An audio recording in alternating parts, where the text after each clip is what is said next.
Hello बच्चों, आज मैं आपको दिखाऊंगा लास्ट ईयर के सीबीएसई क्लास 10 टॉपर की आंसर शीट।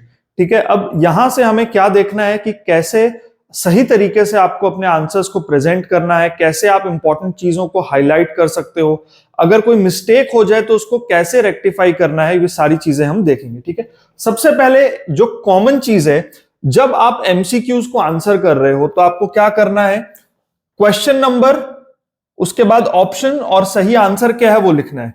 जैसे कि यहां पर 1 2 लिखा हुआ था, ठीक है, वो स्कैन में आया नहीं, ये 1 है ये 2 है।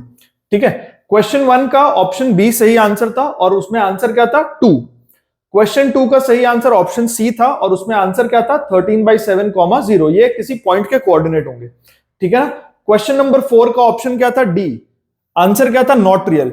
बिल्कुल नीट एंड क्लीन तरीके से आपको यह लिखना है। जो भी रफ वर्क है या तो आप लास्ट पेज में कर सकते हो या फिर आप एक कॉलम बना के साइड में कर सकते हो, लेकिन बीच में कुछ आपको गंदा नहीं करना है। बिल्कुल नीट एंड क्लीन तरीके से आपको सभी एमसीक्यूज को आंसर करना है। ठीक है, यहां पर आप देख सकते हो कितने अच्छे साफ सुथरे तरीके से इसने आंसर किया हुआ है। उसके बाद सेक्शन बी पे आते हैं। ठीक है, इसने इंपॉर्टेंट चीजों को हाईलाइट भी किया। देखो, if the number 15 to the power n, where n is a natural number, were to end with the digit 0, then it would be divisible by 2 and 5। तो इसने इंपॉर्टेंट लाइंस को हाईलाइट किया है, कैसे, अंडरलाइन करके। ठीक है, अब उसके बाद आप देखो कितने नीट एंड क्लियर तरीके से उसने सारा सोल्यूशन यहां पर प्रेजेंट किया है। बीसी की लेंथ 34 यूनिट्स है, स्क्वायर रूट ऑफ 34 तो उसने अंडरलाइन किया। एबी की लेंथ 6 यूनिट है, उसने अंडरलाइन किया इस तरीके से। ठीक है, यहां पर आप देखो, ऐसा नहीं है कि टॉपर से गलती नहीं होती, अगर गलती भी हुई है तो उसने कितने तरीके से इसको कट किया है, देखो आप देख सकते हो यहां पर।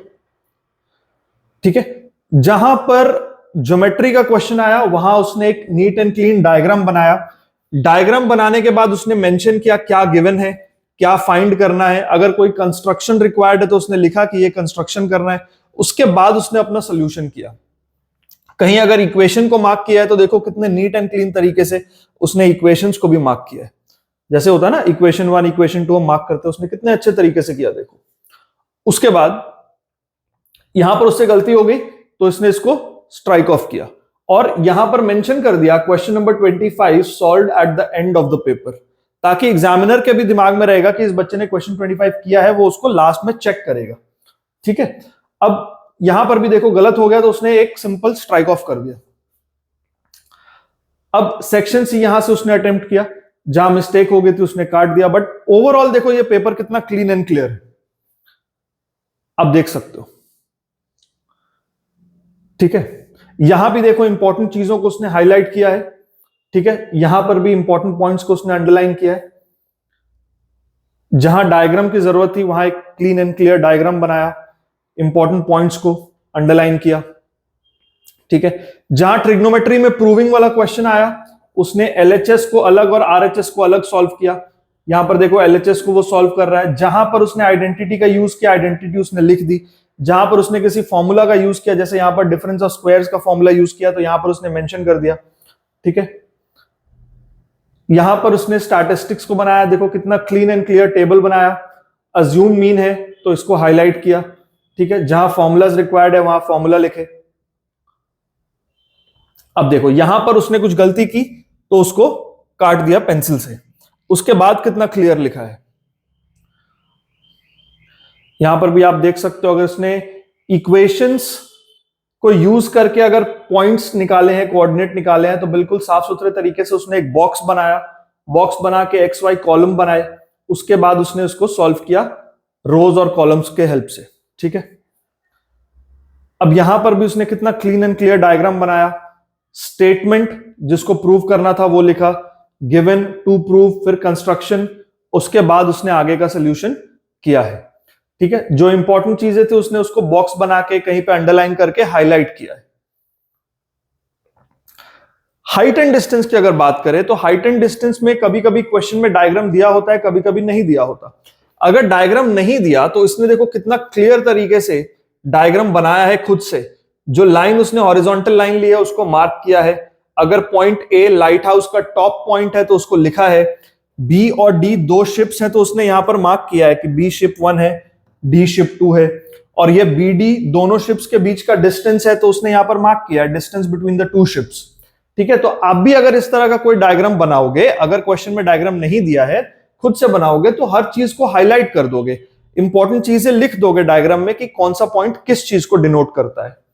ठीक है, यहां पर उसने उसको सोल्यूशन किया, जहां पर थोड़ा बहुत रफ वर्क रिक्वायर्ड था उसने यहीं पर कर लिया। ये खाली पेज था तो उसने स्ट्राइक ऑफ कर दिया। ग्राफ कितना क्लियर बनाया देखो, जो पॉइंट कोऑर्डिनेट्स उसने मार्क करने थे उसको मार्क किया, उसके नाम लिखा, उसके कोऑर्डिनेट्स लिखे, इंपॉर्टेंट चीजें लिखी, स्केल लिखा, यहां पे पॉइंट ऑफ इंटरसेक्शन यहां पे लिखा। ठीक है, एक्स वाई की जो वैल्यू आ रही थी वो सारी चीजें कितना क्लियरली इसने लिखा। ये ब्लैंक, यहां पर देखो सर्कल का डायग्राम बनाया। ठीक है, यहां पर कितना क्लीन एंड क्लियर तरीके से लेंथ ऑफ द आर्क का फॉर्मूला नोट किया, उसके बाद उसको सॉल्व किया। यहां पर कुछ गलती हो गई थी, देखो उसने काट दिया और उसके बाद सही आंसर लिख दिया। और भी इंपॉर्टेंट चीज देखो, फाइनली उसने स्टेटमेंट भी लिखा है। अगर आपको सेक्टर का एरिया निकालना था तो यहां पे क्लियरली लिखा है the required area of the sector is 24.64 metre square. ठीक है, खाली यहां तक आंसर नहीं छोड़ना, हमें फाइनल स्टेटमेंट लिखनी है और जो भी यूनिट है वो लिखना है, जो भी नेसेसरी यूनिट है वो जरूर लिखना है। ठीक है, यहां पे पॉलिनोमियल का क्वेश्चन था, देखो इंपॉर्टेंट चीजों को उसने हाईलाइट किया, जहां गलती हो गई उसने काटा भी है। ठीक है, बट काटा भी बिल्कुल एक तरीके से है।